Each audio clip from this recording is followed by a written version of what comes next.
औज़ुबिल्लाहिमिनश्शैतानिर्रजीम बिस्मिल्लाहिर्रहमानिर्रहीम। अस्सलाम वालेकुम दोस्तों, वसीम राजपूत लाल आर्ज ऑनलाइन में हाज़िर खिदमत। आज का जो टॉपिक है, अगर कोई ज़ामन अपनी श्योरिटी बॉन्ड अपने चल के अदालत से रिक्वेस्ट करके एप्लीकेशन देकर वापस ले लेता है, तो क्या अदालत जो उस केस में जो मुलज़म होता है उसके गिरफ्तारी का दोबारा हुक्म दे सकती है या नहीं, इस बारे में डिस्कशन करेंगे। लेक्चर को शुरू करने से पहले रिक्वेस्ट करूंगा कि आप चैनल को सब्सक्राइब कर लें, बेल आइकन को क्लिक कर लें। जैसे ही इधर से वीडियो अपलोड हो, आप इस कानूनी रहनुमाई से मुस्तफ़ीद हो सकेंगे। अब लेक्चर की तरफ दोस्तों आते हैं कि अगर कोई शख्स किसी मुलज़म की ज़मानत की बाबत अपना श्योरिटी बॉन्ड, अपना मुचलका ज़ामन जो होता है वो जमा करवाता है, तो इस शख्स के पास इख्तियार है, ज़ामन के पास जो किसी बंदे की ज़मानत दे रहा है, अदालत के अंदर श्योरिटी दे रहा है,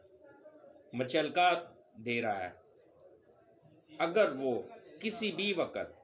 सपोज़ उनका आपस में डिस्प्यूट हो जाता है या कोई ऐसा इशू था या उसको प्रॉपर्टी सेल करनी पड़ती है, तो क्यों उसके ऊपर बाकायदा अदालत की स्टैंप लग जाती है, तो वो ये प्रोसीजर होता है, उसको वो ख़त्म करवाने के लिए वो इस तरह उसकी प्रॉपर्टी सेल नहीं हो पा रही या किसी और ज़ाती मसरूफियत या ज़ाती उसको कोई अपनी ज़रूरत है अपनी प्रॉपर्टी की, तो अपनी प्रॉपर्टी को वो क्लियर करना चाहता है या बैंक से लोन लेना चाहता है, तो किसी भी वक्त वो अपने चल के वापस ले सकता है।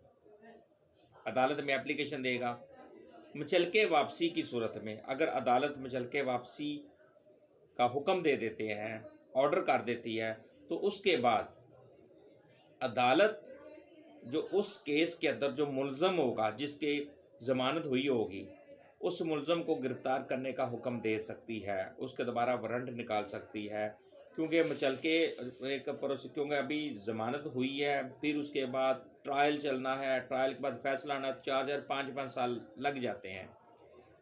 तो ज़ामन जो होते हैं वो उनकी ज़मीन 4-5 साल वो पेंडिंग रहती है, वो पड़ी रहेगी, तो वो बेचारे उनके मुचलके अगर वो अपने मुचलके वापस ले लेता है उस सूरत में, तो वो फिर अदालत मुलज़म को दोबारा मुचलका ज़मानतनामा जमा करवाने का हुक्म दे सकती है। अगर वो नहीं नए मुचलके फ़ौर जमा करवाता, तो फिर अदालत मुलज़म को की गिरफ़्तारी का हुक्म दे सकती है। इसमें section 502 CRPC 1898 the code of criminal procedure 1998 और एक जजमेंट का भी मैं हवाला दूंगा दोस्तों, वह है 2004-2004 PCRLJ 138 138 पेज है।